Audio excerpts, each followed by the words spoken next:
La Russie revendique la prise d'une nouvelle localité, une énième localité, en l'est de l'Ukraine, quelque part à Zaporizhzhia.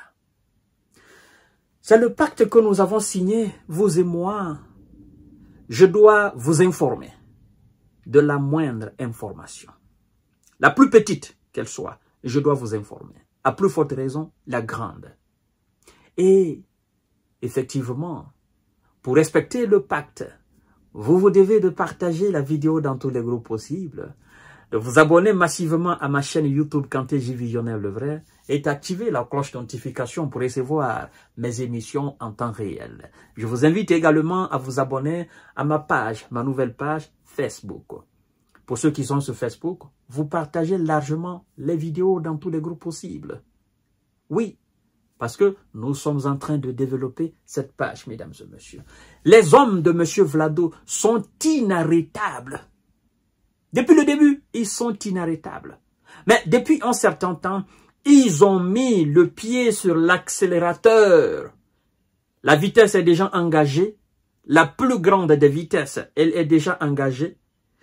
Le boulevard est là. Et donc, il ne fait qu'appuyer. Ils ont tellement appuyé que ça approche maintenant le tapis. Et donc, ils foncent tout droit. Et il n'y a personne pour les arrêter. Il n'y a même pas de barrage. Il n'y a pas de policiers, il n'y a pas de douaniers. Ils avancent seulement. Vous comprenez ce que je veux dire, mesdames et messieurs et mesdemoiselles. Ce lundi donc, la Russie revendique la prise d'une nouvelle localité sur le front oriental.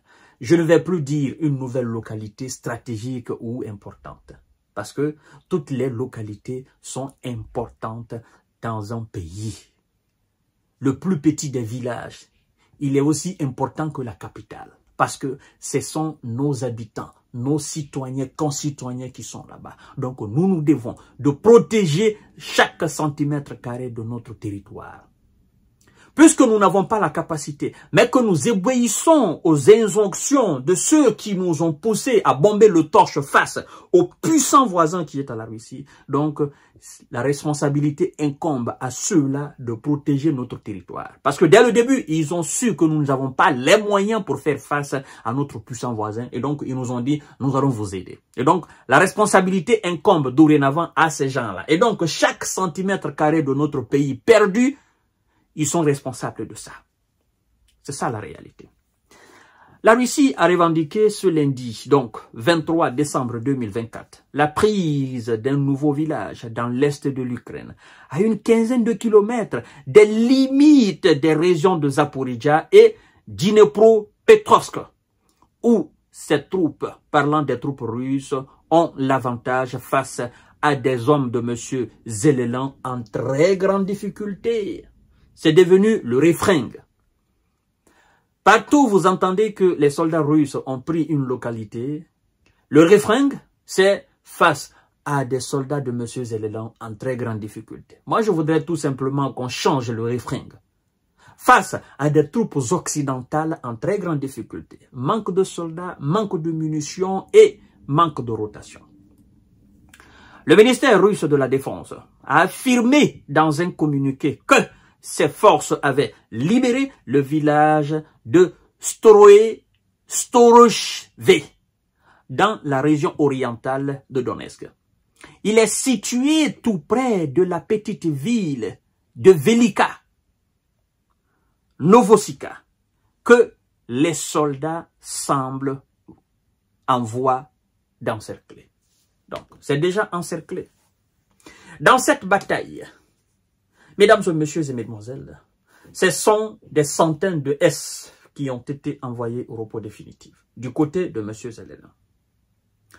Ce sont des équipements militaires de l'Occident qui ont été rendus en cendres, en molécules. Ce sont des positions qui ont été brisées, les positions défensives ont été brisées. Ce sont des S de M. Zelensky qui ont pris la poudre d'escampette. Voyant alors la puissance venir, constatant qu'ils ne peuvent pas faire face à cette puissance œil dans œil, comme on dit, yeux dans yeux, pour les contrer, ils ont préféré prendre la poudre d'escampette. c'est-à-dire le reste des unités, a pris la poudre d'escampette. Parce que, en fait, ceux qui ont été envoyés au repos définitif, c'est le même sort qui attendait le reste des unités. Et puisqu'il faut trouver un prétexte, la raison, ou il faut juste trouver quelque chose avant de prendre la poudre d'escampette, on dit juste, oh non, nos hommes se sont retirés de la localité pour sauver le reste du matériel et le reste des hommes. Bon, dans ce cas de figure, vous et moi, nous sommes à mesure de dire, mais pourquoi on sauve le reste des unités et le reste du matériel? Pourquoi? Ne sont-ils pas engagés pour faire face à l'adversité, pour relever le défi, pour tenir tête et infliger une défaite stratégique aux soldats de M. Vlado sur le terrain? Pourquoi se retirent-ils? Non, ne vous inquiétez pas. En fait, c'est la faiblesse. C'est de l'échec. Oui. Ils sont dépassés, désorientés. Donc, la seule solution qui leur reste, c'est de fuir. Chez nous, on dit que la fuite aussi voilà, est en quelque sorte fait partie du propre de l'homme. Lorsque vous faites face à l'adversité, que vous comprenez que en vous arrêtant devant l'adversaire, vous ne pouvez pas tenir, vous ne pouvez pas le terrasser, que vous arrivez à fuir et que l'adversaire ne parvient pas à vous rattraper dans votre fuite, c'est que quelque part, vous êtes aussi un homme. Et donc, les hommes de M. Zélélan sont des hommes dans la fuite. Parce que eux, ils fuient. Les autres ne fuient pas. Eux, ils marchent lentement, mais sûrement. Ils avancent lentement, mais sûrement. Mais ce qui est alors rigolo dans l'affaire, c'est que lorsque vous fuyez, allez-y, ne vous arrêtez pas. Mais si vous fuyez une position, que vous allez vous arrêter à une autre position, que l'adversaire marche encore, vient vous trouver là, vous fuyez encore là, ah, c'est que franchement, vous n'avez pas raison de fuir. On ne fuit pas une ville pour aller dans une autre ville, sachant très bien que l'adversaire va nous retrouver dans cette même ville. C'est de l'humiliation.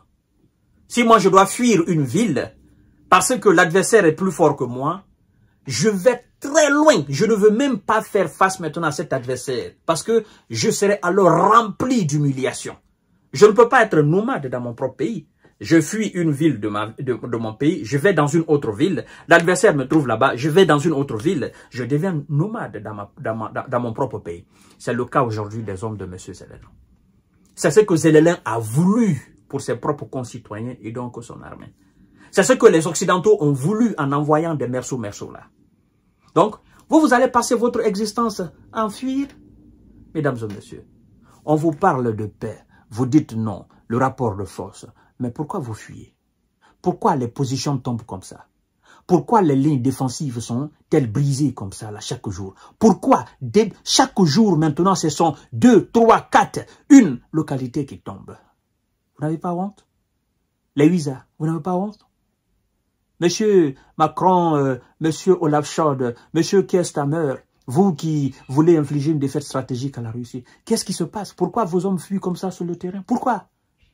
À votre place, moi, j'aurais honte. Je dirais tout simplement, je préfère avoir honte une fois pour toutes que de continuer à avoir honte tout le temps. Donc, ma honte que j'aurais préférée, c'est de dire à Vlado, s'il vous plaît, on s'est trompé d'adversaire. On arrête tout. On arrête tout et c'est-à-dire qu'on arrête de finir, on arrête de parler une fois pour toutes de cette situation. Cette situation appartient maintenant à l'histoire. Mais arrêtez quand même. Vos hommes ne sont pas des nomades en Ukraine. Ils ne peuvent pas aller de ville en ville. Ce n'est pas possible.